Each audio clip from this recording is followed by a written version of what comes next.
Hello दोस्तों, मैं हूं रितेश कुमार और आप देख रहे हैं अपना पसंदीदा चैनल ज्ञान उदित क्लासेस। तो दोस्तों, आज के इस वीडियो में हम क्लास 11th की जो फिजिक्स है उसका चैप्टर नंबर 2 मात्रक एवं मापन, इसके बारे में इंट्रोडक्शन लेने वाले हैं। इसमें इस चैप्टर के जो दो टॉपिक हैं आज के इस वीडियो में हम चर्चा करेंगे। तो देखिए, दो टॉपिक हैं भौतिक राशियां और मापन की पद्धतियां। सबसे पहले हम जानते हैं भौतिक राशियां क्या होती हैं। तो देखिए, भौतिक राशियां क्या होती हैं, इंग्लिश में हम इनको बोलते हैं फिजिकल क्वांटिटीज़। ठीक है। भौतिक राशियां वे राशियां होती हैं जिनका मापन संभव होता है। एकदम सिंपल सी परिभाषा, भौतिक राशियां वे राशियां हैं जिनका मापन संभव होता है। अब देखिए, इसका क्या अर्थ है, जिनका मापन संभव होता है। ठीक, इसका अर्थ समझिए। जैसे मान लीजिए कोई भी दूरी है, दूरी, ठीक, क्या हम दूरी को माप सकते हैं? मान लीजिए एक ये इतना बड़ी हमारी क्षण है और एक इतनी बड़ी हमारी क्षण है, तो क्या हम इस क्षण को और इस क्षण को माप सकते हैं? माप सकते हैं, क्योंकि हम किस भौतिक राशि के द्वारा इन दोनों को माप सकते हैं? हम माप सकते हैं लंबाई के द्वारा। किसके द्वारा? लंबाई के द्वारा माप सकते हैं। कि हम कह सकते हैं ये हमारी 1 सेंटीमीटर की क्षण है और ये हमारी 1 मीटर की क्षण है, ऐसे बता सकते हैं। तो हम ऐसी राशियां जिनका हम मापन कर सकते हैं, ठीक है, समझ गए, कि जिनका हम मापन कर सकते हैं वो हमारी भौतिक राशियां होती हैं। अब देखिए, जैसे मान लीजिए मापन हम किनका नहीं कर सकते। जैसे मान लीजिए आपको प्यास लग रही है, ध्यान से समझिएगा, एक उदाहरण है। आपको प्यास लग रही है, अब कोई पूछे आपको कितना प्यास लग रही है, किस क्वांटिटी में प्यास लग रही है, किस मात्रा में आपको प्यास लग रही है, तो आप बता तो सकते नहीं कि मुझे 2 किलो की प्यास लग रही है, 2 लीटर की प्यास लग रही है, 1 मिलीमीटर की प्यास लग रही है, ऐसा तो आप बता नहीं सकते ना। तो ये इसका मापन संभव नहीं है। मतलब कोई भी फीलिंग्स हो या किसी हमारी जो भावनाएं हैं हम उनको माप नहीं सकते, तो वो हमारी भौतिक राशियों में नहीं आएंगी। समझ गए आप? और भौतिक राशियों में क्या क्या आएंगी? तो भौतिक राशियों में वे राशियां आएंगी जिनका मापन संभव है। आइए अब हम इनकी एक डेफिनेशन देख लेते हैं। तो देखिए, डेफिनेशन क्या है, जिन राशियों का मापन किया जा सकता है उन्हें भौतिक राशियां कहते हैं। सिंपल सी डेफिनेशन है, आप इसको लिख सकते हैं, एग्जाम में भी लिख सकते हैं, आपको नंबर पूरे मिलेंगे। देखिए, उदाहरण के तौर पर हम लिख सकते हैं दूरी, विस्थापन, ठीक है, ये हमारे उदाहरण है। दूरी, विस्थापन, त्वरण, द्रव्यमान इत्यादि। ठीक, ये हमारी ऐसी राशियां हैं जिनको हम माप सकते हैं। अब हम यही देखने वाले हैं कि माप कैसे सकते हैं। देखिए, जैसे मान लीजिए कि अभी हमने इसमें एक एग्जांपल दिया था कि ये हमारी 1 सेंटीमीटर, ये जो हमारी सेंटीमीटर है ये हमारा क्या है? मात्रक है। और इसकी जो मात्रा है, ये सेंटीमीटर कितने मात्रा में है, ये हमारा मापन है। तो हम इसको मापते हैं। अब यही समझते हैं मापन के मात्रक। ठीक, मापन के मात्रक, और समझते हैं कि जो मापन के मात्रक हैं उनको हम कितने भागों में बांट सकते हैं। तो सबसे पहले हम देखते हैं मापन के मात्रकों के प्रकार।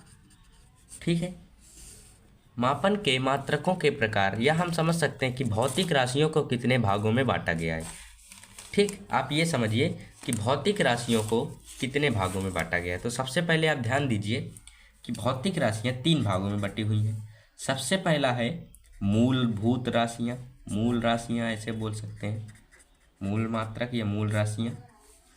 दूसरा है व्युत्पन्न मात्रक राशियां, इनको हम मात्रक भी बोल सकते हैं। इनके मात्रक, जब राशि है, कोई भी राशि है, उनका मात्रक भी तो होता है। ठीक, समझ गए? राशि क्या होती है? जैसे द्रव्यमान है, अब इसका मात्रक क्या होता है? किलोग्राम। तो यही है इसका भी मात्रक। ठीक है, और एक आता है तीसरा टाइप। क्या है? तीसरा टाइप है हमारा पूरक मात्रक या पूरक राशियां। ठीक है, इसको मात्रक भी बोल सकते हैं। ठीक है, अब देखिए मूल राशियां क्या होती हैं। तो देखिए, पहला हमारा जो टाइप है मूलभूत राशियाँ, या हम इनको बोलते हैं मूल राशियाँ या मूल मात्रक। ध्यान से समझिए, मात्रक वे मात्रक हैं जिन्हें हम किसी दूसरे के द्वारा प्राप्त नहीं करते हैं। मतलब ये राशियाँ ऐसी राशियाँ होती हैं जो किसी दूसरे पर निर्भर नहीं करती हैं। ये हमारी 7 राशियाँ होती हैं, इन्हीं से मिल करके ये हमारी राशियाँ बनती हैं। व्युत्पन्न राशियाँ इन्हीं से मिल करके बनती हैं। जैसे मान लीजिए लोहा है, ठीक है, और स्टील है।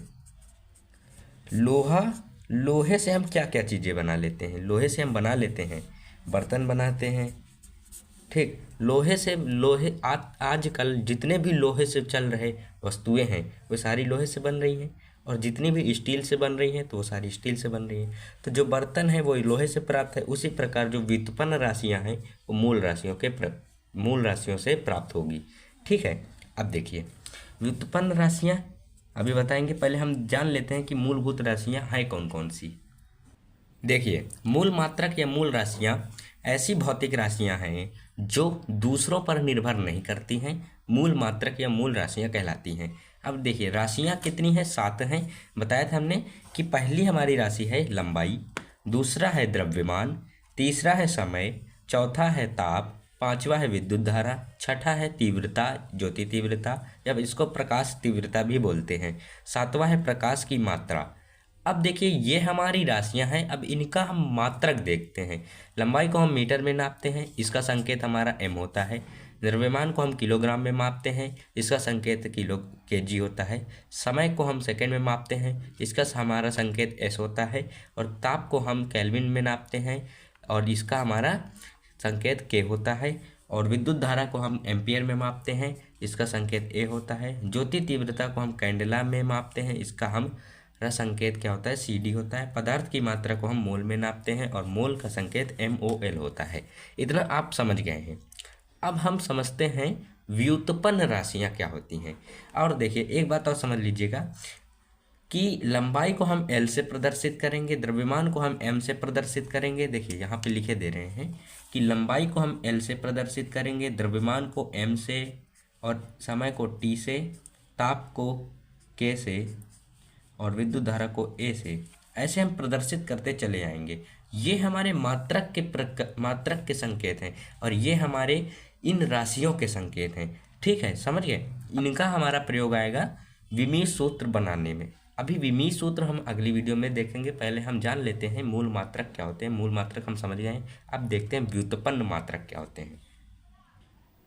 देखिए व्युत्पन्न मात्रक या व्युत्पन्न राशियाँ ऐसी भौतिक राशियाँ जो दूसरों पर आश्रित होती हैं, या दूसरों पर जो मूलभूत राशियों पर आश्रित होती हैं, ऐसे समझिएगा।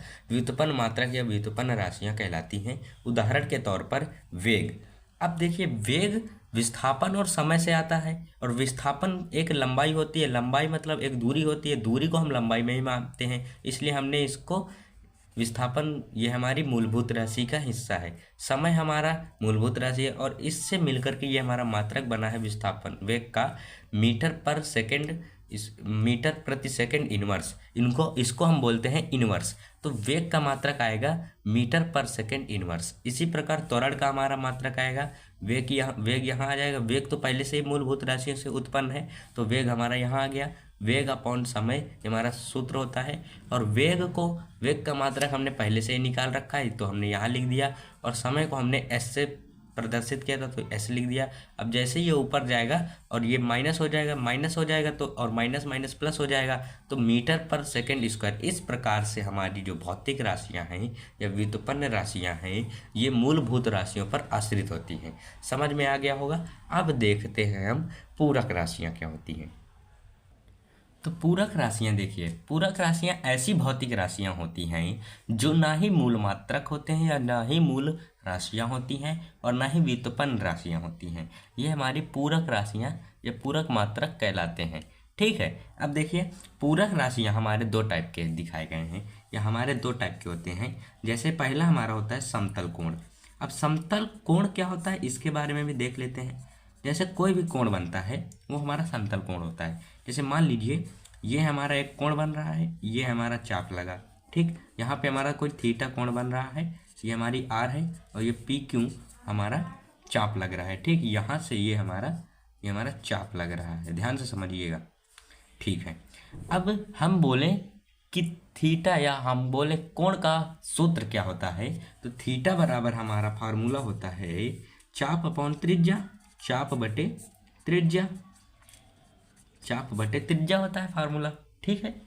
अब देखिए चाप ए भी एक दूरी है, और यदि हम इसका मात्रक निकालें, देखिए यदि हम थीटा का मात्रक निकालने की कोशिश करते हैं तो चाप भी एक प्रकार की दूरी है जिसको हम लंबाई से डिनोट करेंगे, और लंबाई का मात्रक होता है मीटर, इसलिए हमने मीटर लिख दिया, क्योंकि हम मात्रक निकाल रहे हैं इसलिए हमने मात्रक यहाँ पे लंबाई का यूज किया है, ठीक है। अब देखिए त्रिज्या भी एक प्रकार की हमारी लंबाई है, और त्रिज्या जो है वो हमारी लंबाई है, लंबाई का मात्रक हमारा मीटर होता है, मीटर हमने यहाँ पे लिख दिया। अब m से m खत्म, या तो आप देखिए m यहाँ आया, अब जब ये वाला m ऊपर जाएगा तो ये m -1 के साथ जाएगा, और हमको पता है जब भी कोई दो राशियाँ होती हैं या तो जब कट जाएगा तो ये हमारा जीरो हो जाएगा, ठीक है। ये जब सॉल्व करेंगे तो जीरो आ जाएगा, ठीक है, जीरो आ गया। अब जीरो का मतलब है ये जो हमारा समतल कोण या पूरक राशियाँ होती हैं ये मात्रक विहीन नहीं होती हैं, मात्रक विहीन नहीं होती हैं, ये समझिएगा। इसका मात्रक हमने पढ़ा है 8th 9th 10th में हमने पढ़ा है कि इसका मात्रक क्या होता है, रेडियन होता है, रेडियन होता है इसका मात्रक, ठीक है। रेडियन जब मात्रक होता है हमने पढ़ रखा है कि इसका मात्रक रेडियन होता है, इसलिए हम इसको मात्रक विहीन तो नहीं बोल सकते हैं, लेकिन जब हम विमीय सूत्र पढ़ेंगे तब आपको बताएंगे कि ये हमारी विमाहीन राशि होती है। कौन सी? जो पूरक राशियाँ होती हैं वो हमारी विमाहीन राशियाँ होती हैं, ठीक है। और भी एक टाइप है, समतल कोण तो हो गया, ठीक है, समझ गए। अब एक और टाइप है, उसका नाम है घन कोण। घन कोण, अब घन कोण से क्या तात्पर्य है? घन कोण से मतलब जैसे आप बर्थडे वाली टोपी देखते होंगे या आइसक्रीम खाई होगी, ऐसे हमारी टोपी होती है, यहाँ पे जो एंगल बनता है 3D एंगल, 3D एंगल को ही हम बोलते हैं घन कोण। अब घन कोण का फार्मूला देख लीजिए, घन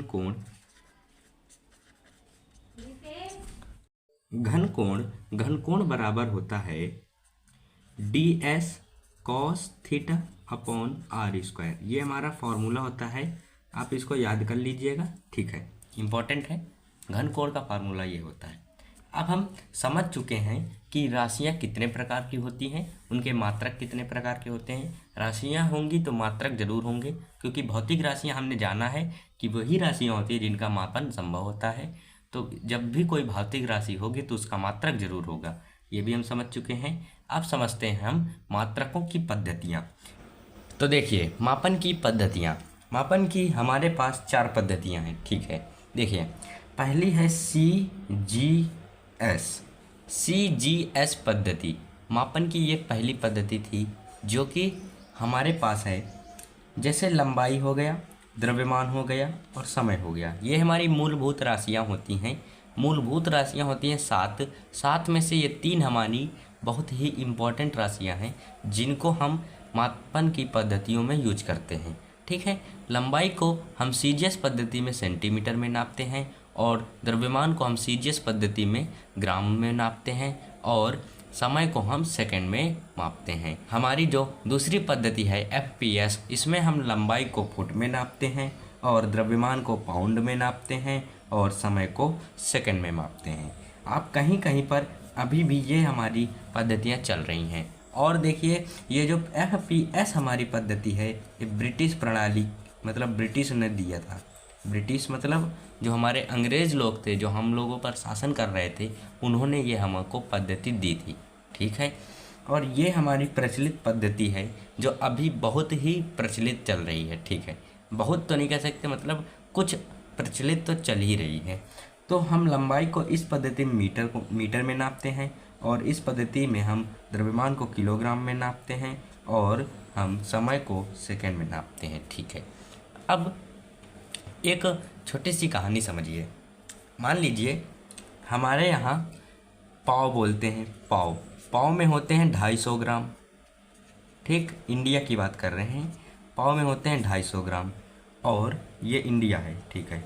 इंडिया और अमेरिका, दो देशों की बात कर रहे हैं। इंडिया में पाव को बोलते हैं 250 ग्राम और अमेरिका में द्रव्यमान नापने के लिए वहाँ बोलते हैं पाउंड, पाउंड बोलते हैं। तो यदि यहाँ का आदमी, अमेरिका का आदमी इंडिया जाएगा और इंडिया का आदमी अमेरिका जाएगा, वहाँ इंडिया का आदमी बोलेगा हमको 1 पाव सब्जी दे दीजिए, तो वो क्या, वहाँ के लोग हैं, इंडिया की भाषा इस पाव को नहीं समझ पाएंगे। और यदि अमेरिका का कोई आदमी इंडिया जाएगा और वहाँ बोलेगा कि पाउंड, 1 पाउंड हमको कोई भी चीज़ दे दीजिए, तो इंडिया का आदमी उस अमेरिकन की भाषा नहीं समझ पाएगा।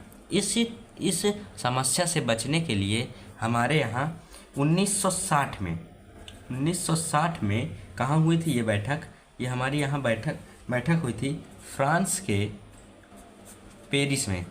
पेरिस क्या है, पेरिस राजधानी है फ्रांस की। तो फ्रांस के पेरिस में 1960 में बैठक हुई थी। वहाँ पर SI पद्धति को चुना गया कि अब से यही पद्धति हमारे मापन की पद्धति में काम आएगी। मापन के लिए हम इस पद्धति का यूज करेंगे और इस पद्धति का यूज इंटरनेशनल, मतलब अंतर्राष्ट्रीय सभी देश यूज करेंगे। ठीक है, अब देखिए एक छोटी सी बात और समझिए। किसी भी पद्धति में यदि कोई मापन है, मान लीजिए इस पद्धति में 10 सेंटीमीटर था और इस पद्धति में 10 मीटर है और इस पद्धति में 10 फुट है और इस पद्धति में 10 मीटर है, तो क्या हम 10 सेंटीमीटर को 10 फुट के बराबर या 10 मीटर के बराबर रख सकते हैं? समझिए, 10 सेंटीमीटर बराबर 10 मीटर हो सकता है? क्या ये संभव है? नहीं, क्योंकि सभी पद्धतियों में ली गई भौतिक राशियों के मान समान होते हैं। तो हमने इसमें 10 सेंटीमीटर ले लिया और इसमें 10 मीटर ले लिया, तो क्या ये दोनों समान है? नहीं, क्योंकि 1 मीटर में हमने पढ़ रखा है 100 सेंटीमीटर होते हैं। तो हमको इसको बनाने के लिए या 10 मीटर से सेंटीमीटर में चेंज करने के लिए हमको इसमें 100 से गुणा कराना होगा। तो जैसे ही हम 10 मीटर बराबर इसमें हम 100 से मल्टीप्लाई कराते हैं और सेंटीमीटर में चेंज करना है, तो हमारे पास आएगा 1000 सेंटीमीटर। तो ये हमारा 10 मीटर बराबर आ जाएगा 1000 सेंटीमीटर। इसी प्रकार हम मापते हैं, किसी भी भौतिक राशि को हम मापते हैं। यही हमारी मापन की पद्धतियाँ हैं। आशा करते हैं आपको आज का ये लेक्चर पसंद आया होगा। अब हम अगले लेक्चर में बात करेंगे विमीश सूत्रों की। विमीश सूत्र कैसे बनते हैं, होते क्या हैं, डायमेंशनल फार्मूलाज इनको इंग्लिश में बोलते हैं। तो अगले लेक्चर में हम इसकी चर्चा करने वाले हैं। आशा करते हैं आपको ये वीडियो पसंद आया होगा। यदि पसंद आया हो तो वीडियो को लाइक, शेयर और चैनल में नए हो तो चैनल को सब्सक्राइब जरूर कीजिएगा। हम मिलते हैं नेक्स्ट वीडियो में, तब तक के लिए बाय। जय हिंद, जय भारत।